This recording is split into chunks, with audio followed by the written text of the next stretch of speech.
Hello, students. How are you? This is more high school level class. This is Dr. Annette Feravich, and I am the teacher, and you are here in the classroom. I'm getting adjusted here just because I wasn't feeling all that comfy with my just moving around here. That's all, so thought I would not like that either. Adjust myself a little bit, and there we go. And it does then I feel just a little bit more comfy. Although this doesn't look good at all. That's okay. We'll get over it. This is Dr. Annette Feravich, and I said, this is the classroom. I'm the teacher. This is more of a high school level class, so we keep it pretty tame, right? And but talk about some interesting things so that we are building your natural motivation, your natural movement towards curiosity, whatever you're curious about, right? And make sure that what you're curious about is healthy. Doesn't mean we're always curious about healthy things, right? And I don't mean healthy food. I mean healthy for your mind, healthy for your body, and healthy for your emotions, right? So make sure that when you're doing searches, that the searches are healthy searches. Those are the ones that benefit you, right? And you're doing them in healthy ways. So you're actually getting good information, right? That you're getting truthful information, quotes, good authors, right? Authors that have lots of material that they've published and they care about their name, right? So we've been using this series in our Bookless classroom from Cornerstones of Freedom. So this was paid for by tax dollars. So kids had books about real American history with actual quotes that they've got in the Library of Congress. This is how we look for truthful information, because the Library of Congress cared about making sure that the information that students got in the classroom was accurate, was truthful, and was based on facts. Okay? Something seems like entirely foreign today, right? There are ways that we know how to get facts. And if people don't care to produce facts, then we don't listen to those people, right? It's that clear. It's clear as mud. Okay, so I have got a topic that we are talking about like adults, but, for high school kids, for sure, because this topic that we are talking about now is about something that I know has interested lots of people for a long, long time. At least since the 1980s, if you can believe this, because that's when studies began in this area of self-esteem. And so that's what we're going to be talking about.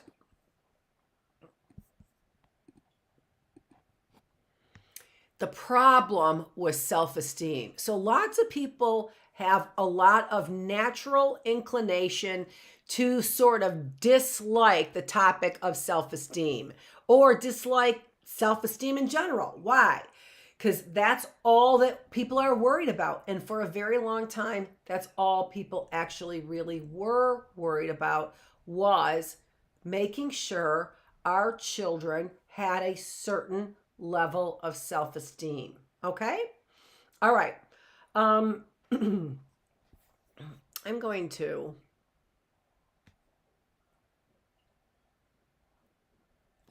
no, I'm not. I was going to put up, you can look up, I'm not going to look them up, but you can if you want to. This research in the area of self-esteem actually started after the, and I said it was the 80s. We actually went back to information from the 80s, but actually this would have started in the 90s. Really, it started in the 90s with a researcher whose name is Martin Seligman. And Martin Seligman is actually the father of positive psychology. If you wanted to look up his name, if you wanted to look up his websites, he has wonderful websites that are very interesting and that have all kinds of surveys. And I think maybe in one of these classes, maybe I talked about it, maybe I didn't. Doesn't matter. I'm talking about it now. The website that you might want to go to is University of Pennsylvania website, but why did I give that one first if I want to give you a better one? I don't know. Authentic happiness. All right, so authentic happiness website. So www.authentichappiness.com. And there, if you go and click on questionnaires, you can get a drop down of all kinds of surveys that you can take that might interest you. Surveys on your level of happiness, like we have seen in this classroom, right? Was it at this classroom?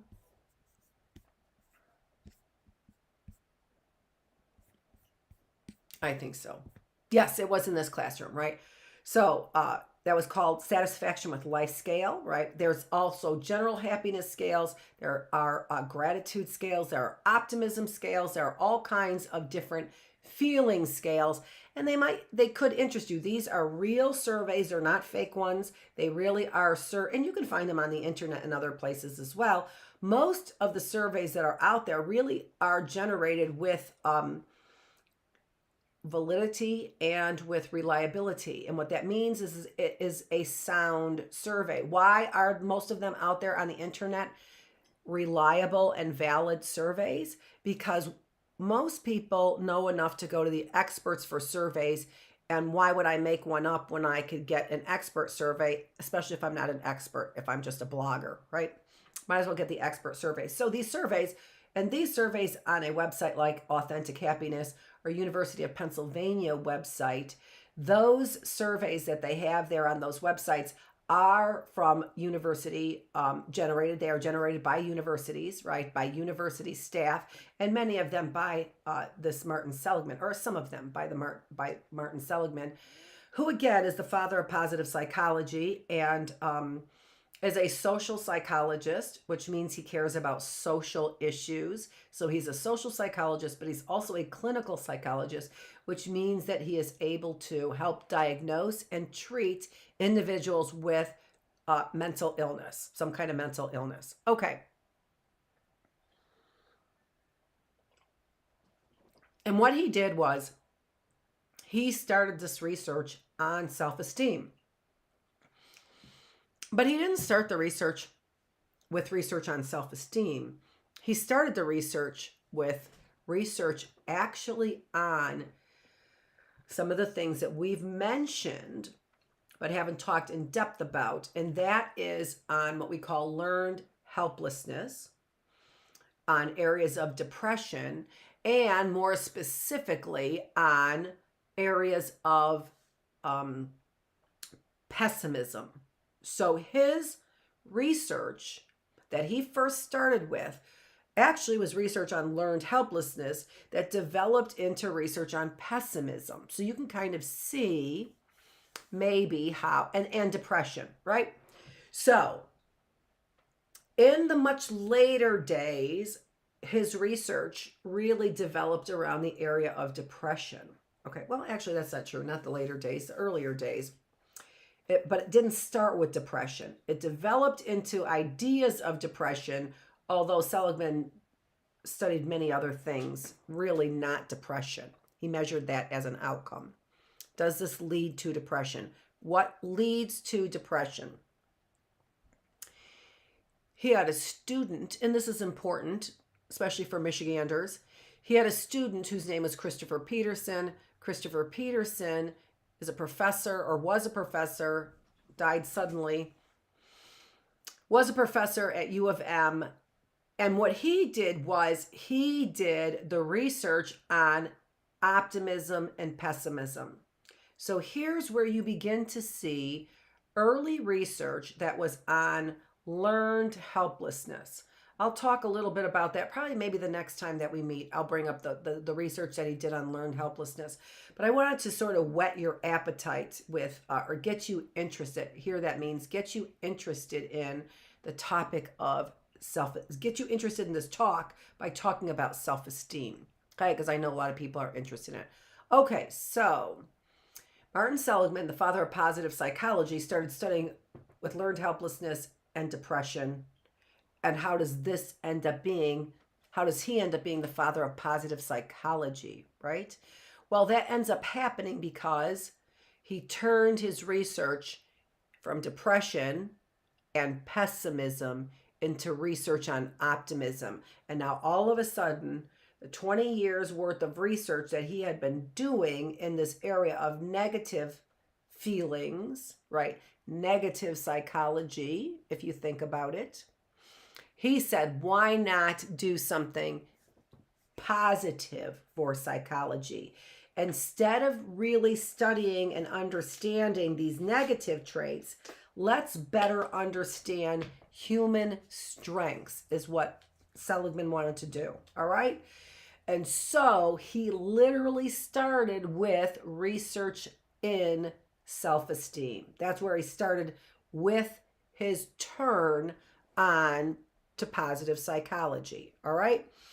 And it was his motivation. This concept that we had of self-esteem was his motivation to begin seeking, and he talks about it in his president of the American Psychological Association.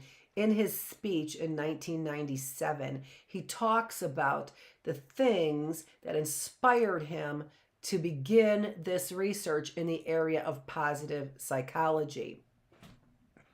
And that's actually where I take the information for this conversation that I'm having with you on self-esteem, is from his speech and a few other things as well.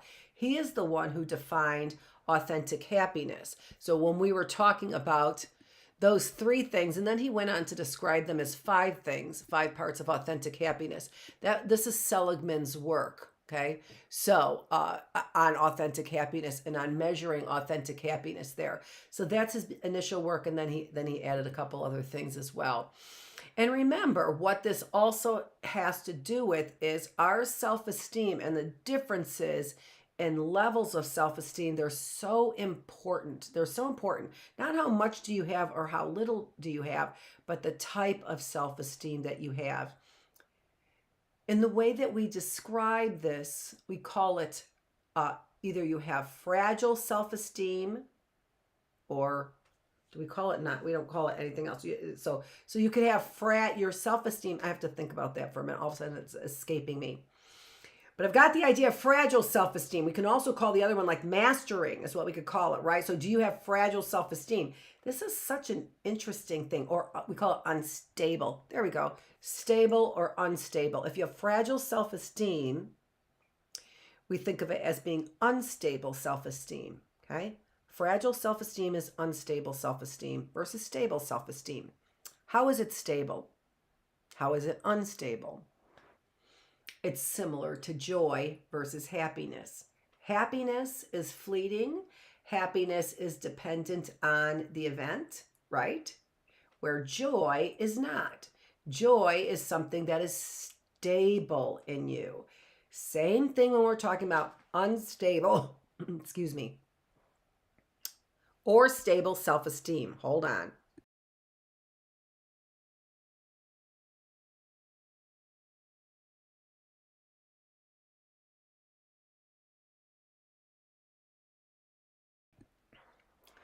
The powers that be, whatever.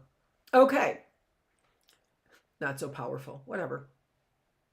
So stable self-esteem is similar to stable joy, right?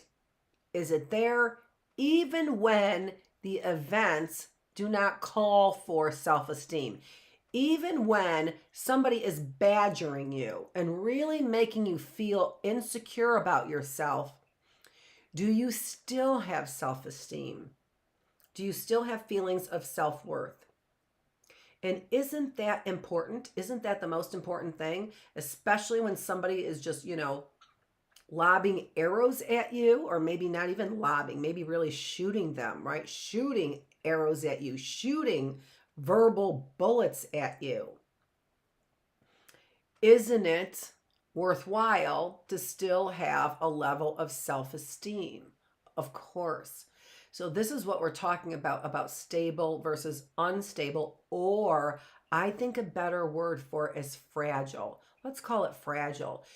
Because if I were to ask you on a scale for self-esteem and measure your self-esteem for people who are actually what we call, and it's probably a very familiar word to you, term to you, narcissistic, right? Narcissistic is this self-love, but I get it from putting other people down. That's what makes me feel better. Okay?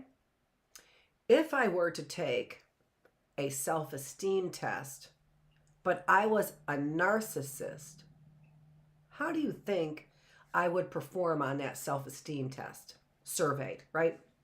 How do you think I would perform on a self-esteem survey if I were a narcissist? I'm going to think about that. Probably pretty well, right? And they do. And they do. So here we have these basically, evil people, right? Self-absorbed, self-centered. I have a quote on that, right? And they're scoring high on measures of self-esteem. All right. Do bullies bully people in order to boost their self-esteem? And if that is the case, what is a bully's self-esteem? Is a bully's self-esteem high or is a bully's self-esteem low? Well, by all measures, a bully's self-esteem actually is high because they're like narcissists. They would score high on measures of self-esteem. But don't we all intuitively know that bullies bully because they have low self-esteem? Don't we intuitively know that? But by scientific measures, that's not true. By scientific measures, they have high self-esteem. So what's up? The answer is fragile self-esteem. That's the answer. They do have high self-esteem when we ask them, do you think you're better than everybody else? Check. How are your looks compared to everybody else? Check. I'm ripped. I do it, right? I've got it. Narcissist. On my scale of self-esteem, they are scoring very high. How did we find out, though, that it's fragile? How did we find out as scientists that people that are narcissists actually do have fragile self-esteem and not stable self-esteem? How would you measure that? Well, if it were stable, I would see it all the time at every measure. It would be consistent. That's a reliable measure. It would be a consistent measure. Every time I measured it, I would see stable, high self-esteem. So how would I find out that a narcissist had fragile self-esteem? I would find out it wasn't high every single time I measured it. That would be fragile or unstable self-esteem, right? How do we do that?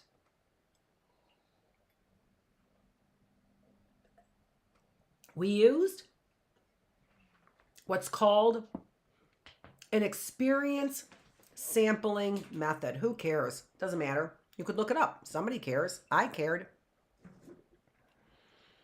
Experience sampling method. What does that mean? That means I sampled your self-esteem at random times throughout the day. I would text you, although it started with beepers, right? And at that moment, random times throughout the day, I would ask you, how do you feel? What are you doing? How do you feel? What are you doing? How do you feel? What are you doing? So texting, and you randomly throughout the week or however long I decide to text you for, randomly I'm finding out. And then of course I could find out whether or not your self-esteem is actually stable or unstable because I have a variety of times that I am measuring it, right?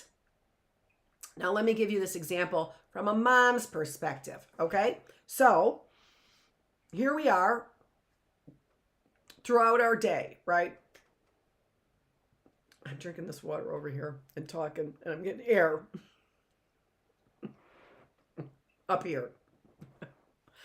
All right, so from a mom's perspective, and I'm leaving this up there, I'll probably take it down and remind myself again. But there's a reason why that slide has stayed up there. All right, so I'm a mom, and I'm checking to find out whether or not my self-esteem, somebody's checking to find out if my self-esteem as Annette is stable or unstable, fragile or stable, okay? And so they're beeping me throughout the day. And let's say that I'm a young mom. Let's say it was when I was, whatever, a young mom. And they're saying, okay, Annette, 8:30 in the morning. What are you doing and how do you feel? I'm feeding my child breakfast and he's making a mess with the cereal all over the place. That's how I feel. Where's that checkbook or check mark, right? The box. Where's that? I don't feel very good. There's a mess over here and I'm getting frustrated, right? And I have to, whatever, get to work, let's say. And the babysitter's late and I have to get to work and I have a meeting. All right, 11:45. Annette, what are you doing and how do you feel? I was late for that meeting and I am stressed to the max, right? That's how what am I doing? How do I feel? All right, let's get back to the mom thing though. All right, so got home from work early because my son was sick from daycare. So now I have to go pick him up. What are you doing? How do you feel? I'm picking up my son from daycare. I just got him and he's sick and I feel horrible, right? I feel horrible and I'm picking him up and here he is sick. Okay. 3:20.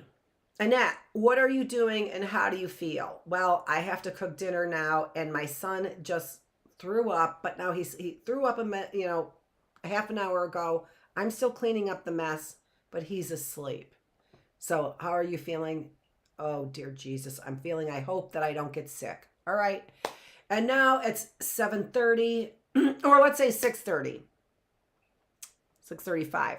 Annette, what are you doing and how do you feel? Husband is late from work.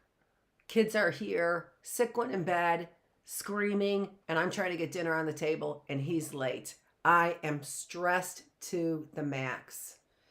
Annette, how do you feel about being a mother?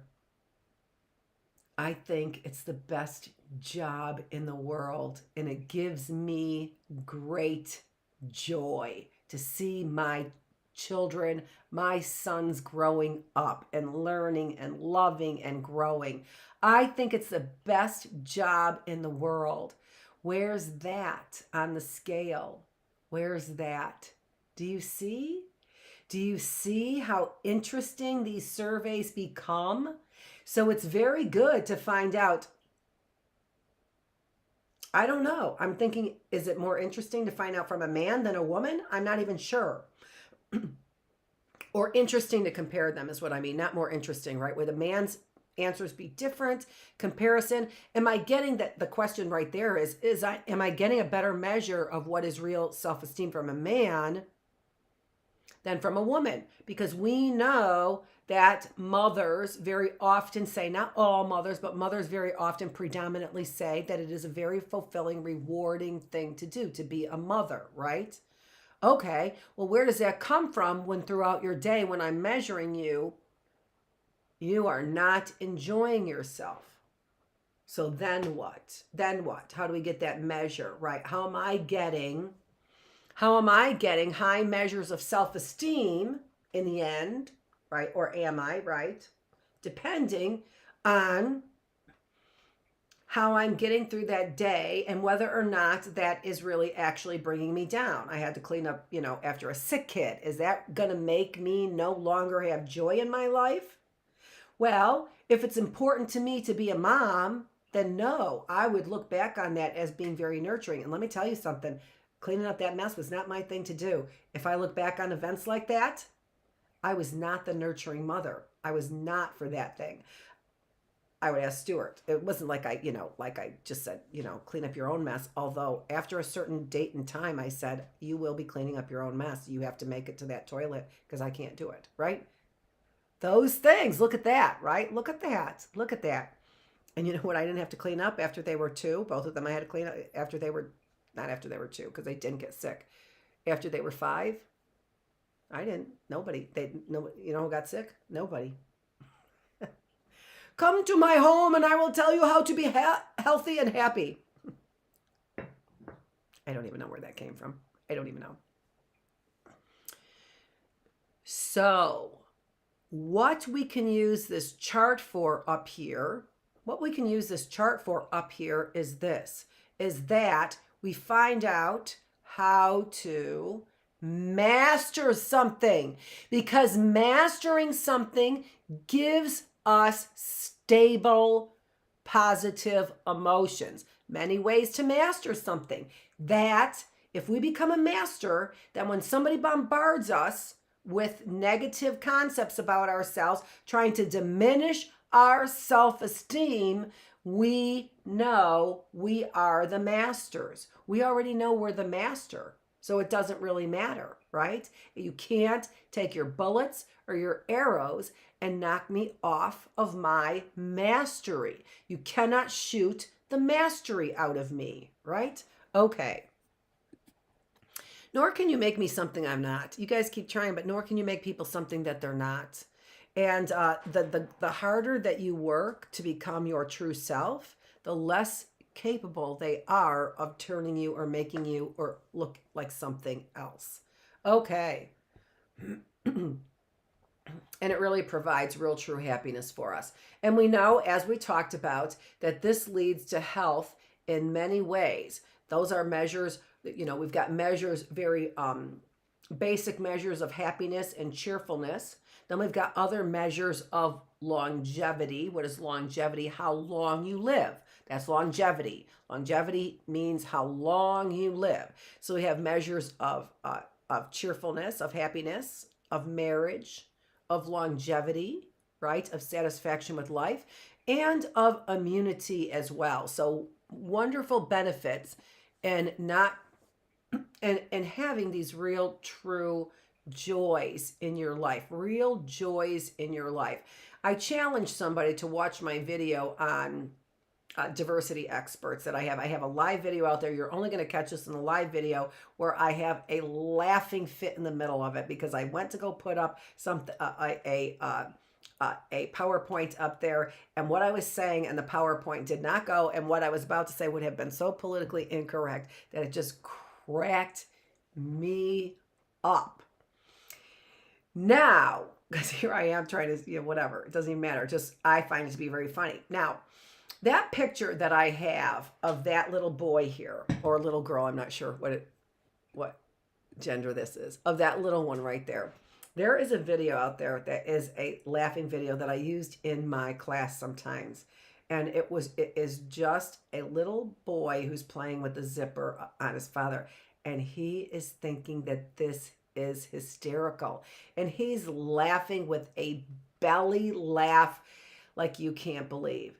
Okay, so what's the big psychological whatever here that we're talking about? I don't know how anybody can't laugh when they see that. I don't know how anybody can't laugh. And what these are, and we talk about this actually in our philosophical class, and I think our spiritual class a little bit too, are these mirror neurons that we have in our head. If you are not experiencing the laughter, and this just, it is,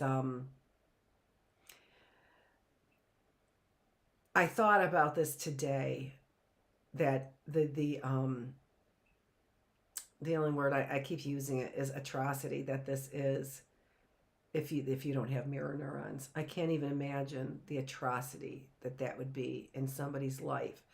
So if you see that, a child laughing a belly laugh, or anybody laughing a laugh, and you don't laugh, it is a perfect example of mirror neurons.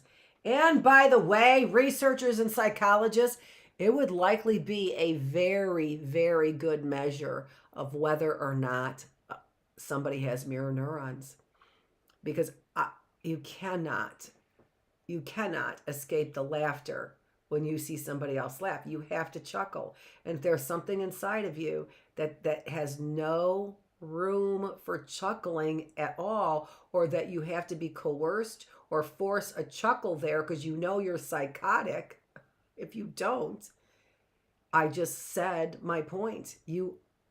The atrocity is you would have to be psychotic. That's the atrocity. And in many ways, we are talking about how that happens. Now it doesn't mean that you can't get those mirror neurons. We don't know. We haven't studied it enough, but I would theorize, I would assert that people in the know that playing those video games and keeping your face in a computer is likely destroying your mirror neurons.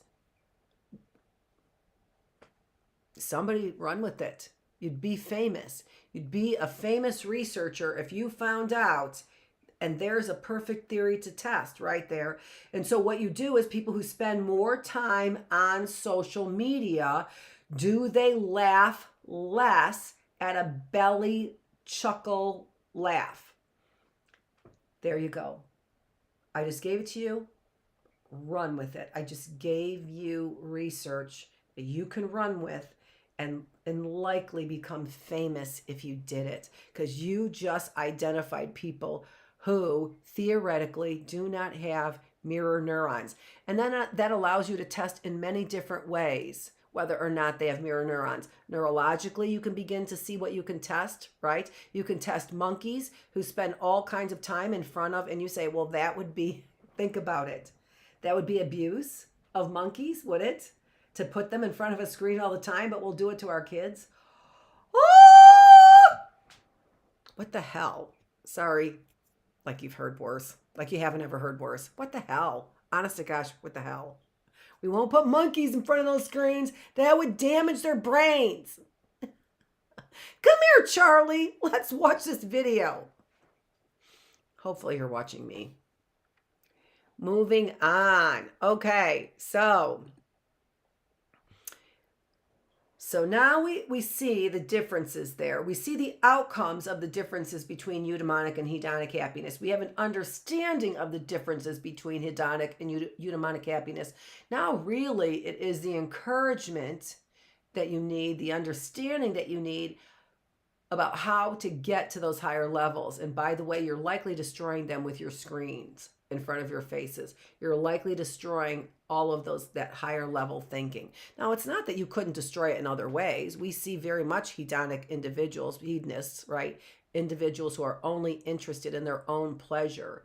We see that all the time. This is nothing new by any stretch of the imagination. This is nothing new, right? But we want to just discuss really what might really be killing, maybe at a much higher rate, our desire for those higher order levels of happiness, those higher order needs, right? Okay, so let's move on.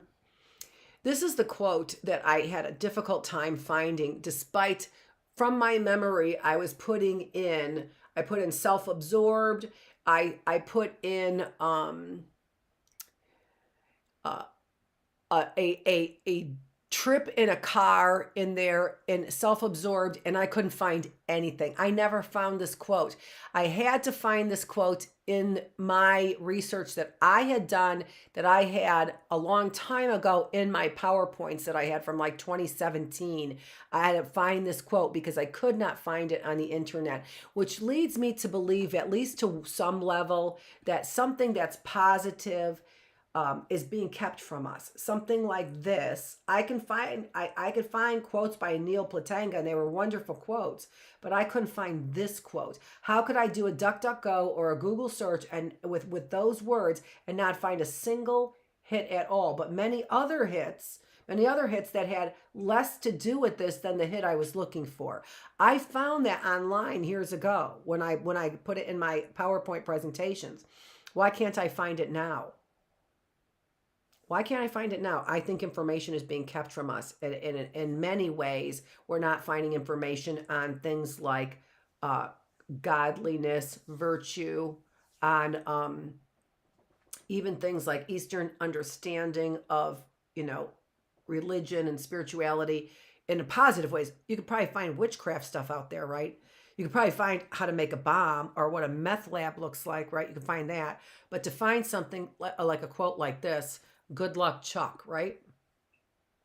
Okay, the more self-absorbed we are, the less there is to find absorbing. To have no real involvement in others no identification with them, no interest. In other words, to lack compassion.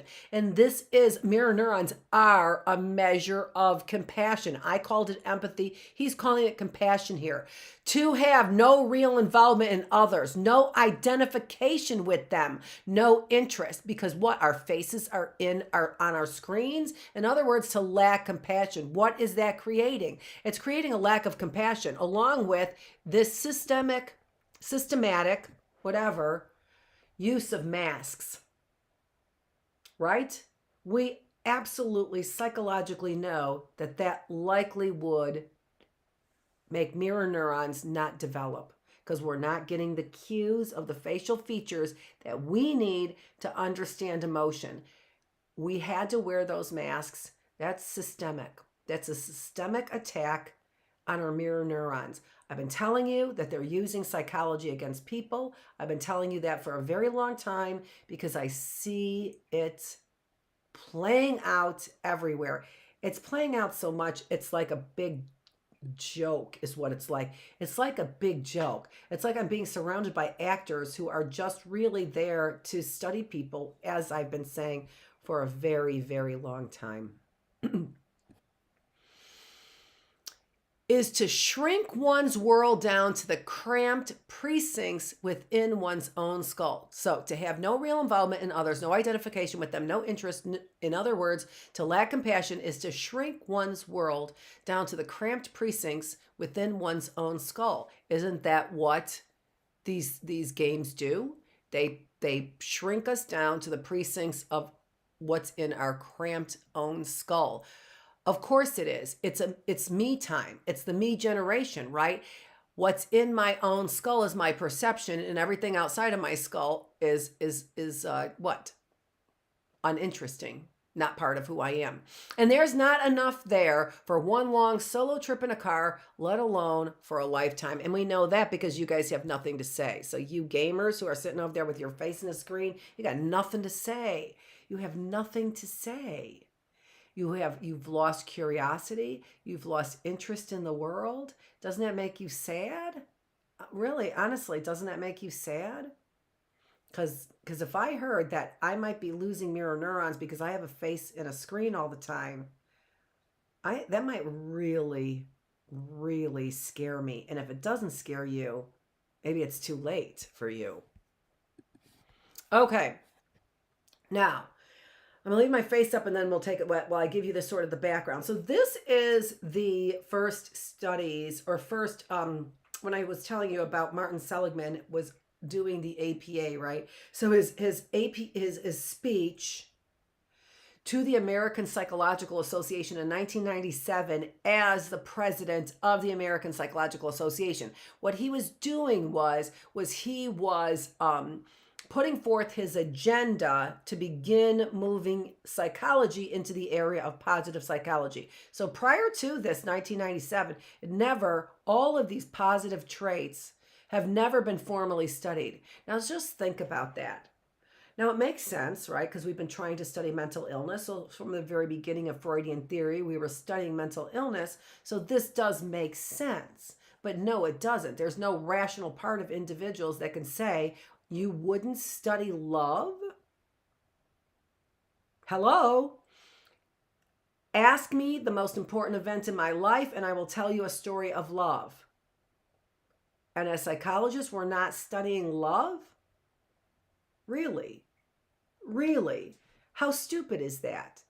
Would I rather perpetuate, that means keep it going, would I rather keep love going?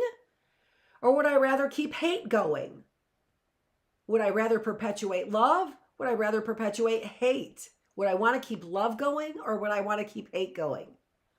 Well, assuredly, I am very sure that we would all want to keep love going, but we don't even study how to do that. Why? Because what if I start talking about morals and virtues? Then I would have to talk about God. And well, we know that there's no God because all of these atheists told us there's no God. All of these scientists told us there's no God. And they never studied it because what would they study when there's no God? So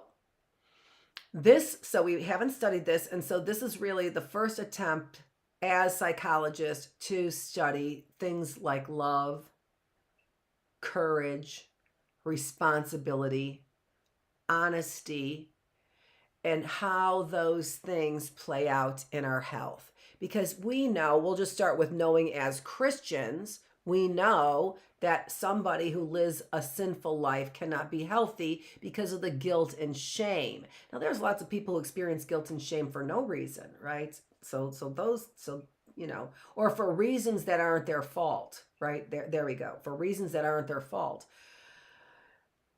But that's because there was still sin there, right? You're not feeling guilt and you might feel guilt and shame because of somebody else's sin, which is not your responsibility, but there's still guilt and shame, right?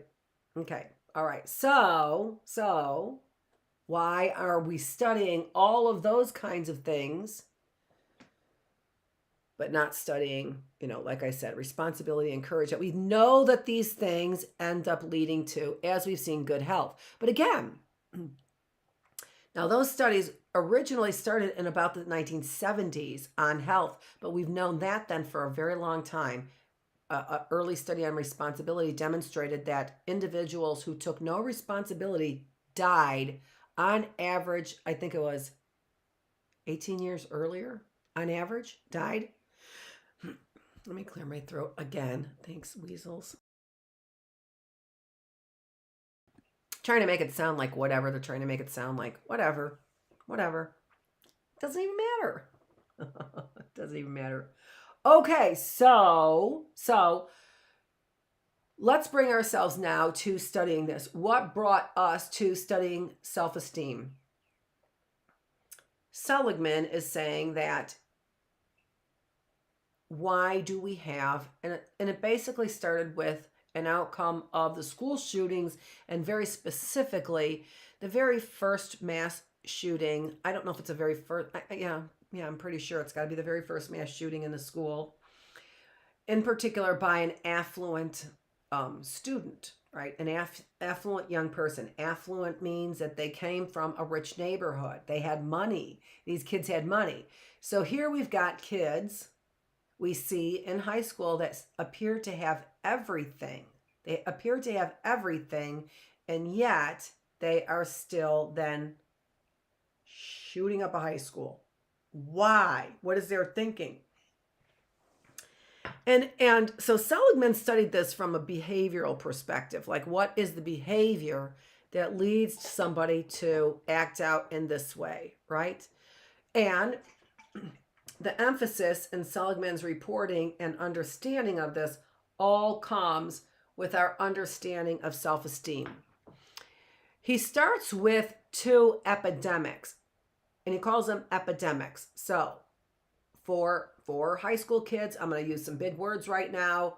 An epidemiologist is somebody who studies epidemics, and an epidemic has a very specific definition.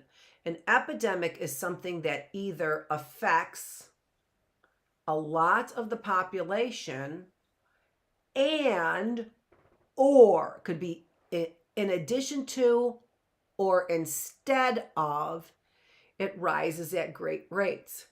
So I haven't talked about it in the classroom, but I've talked about it before. The AIDS was considered an epidemic, but certainly AIDS was not affecting the majority of the population. So how was it considered an epidemic? It was considered an epidemic because it was affecting people at a very high rate, okay? And also the AIDS epidemic, skepticism as to where it came from, all of these epidemics, skepticism, but that's for an epidemiologist to study, and they don't study things the way that I would, and I would study them as a social epidemic, social epidemic of the haves and the have-nots. That might be what I would say. We had the AIDS epidemic affecting primarily one certain population, and by extension, other populations who would be associated with that population in one way or another. So an elimination of that population. COVID actually affected poor people, obese people and Black people in unequal, in disproportionate, unequal ways. More for some of those people, less for others is what we mean, in a disproportionate way. So many of these diseases we're getting rid of certain populations, right? Yeah, for sure. And so does diseases, social diseases like depression and anxiety. Easily gets rid of certain populations, or much more easily gets rid of certain populations that might be undesirable, right? Okay, folks, that's the end of it for today. So we are here from no. Let me just look. No, I have 15 more minutes. So let's keep going. All right. So 2 epidemics. So what's an epidemic? It is either affecting a lot of the population, or it rises considerably quickly. We have both of those with depression. So depression is affecting a large portion of the population by measure, right? Maybe purposeful, maybe that we just have surveys. Like we said, Lewis was depressed. He was prone to depression. That's what that book said. If you went to our Bookless classroom in our Lewis and Clark expedition, Lewis was prone to depression. So where was he on the depression, on the Beck Inventory Depression Scale that was developed in 1965? Who would know? We don't know. So it could be very true that depression was high for a long time, and we simply are realizing it because we are measuring it now, right? But again, an important point here would be that we're measuring it, and here we see it exhibited in men. So are we still not measuring men in the same way we measure women as far as depression goes? I don't know. No, I do know. Yes, we're measuring them differently. Okay, so here we've got one epidemic rises either quickly or affects a large number of the people. We know depression is both. Depression rose quickly, but it may be because of the measure. It also, we see it is affecting now an inordinate number of individuals. And again, that could be because of the measure as well. I don't know. From our Lewis and Clark book, maybe not. Second epidemic, and then we're going to come back to this. The second epidemic is violence. So what Martin Seligman determined in 1981 was that Americans were suffering from 2 epidemics.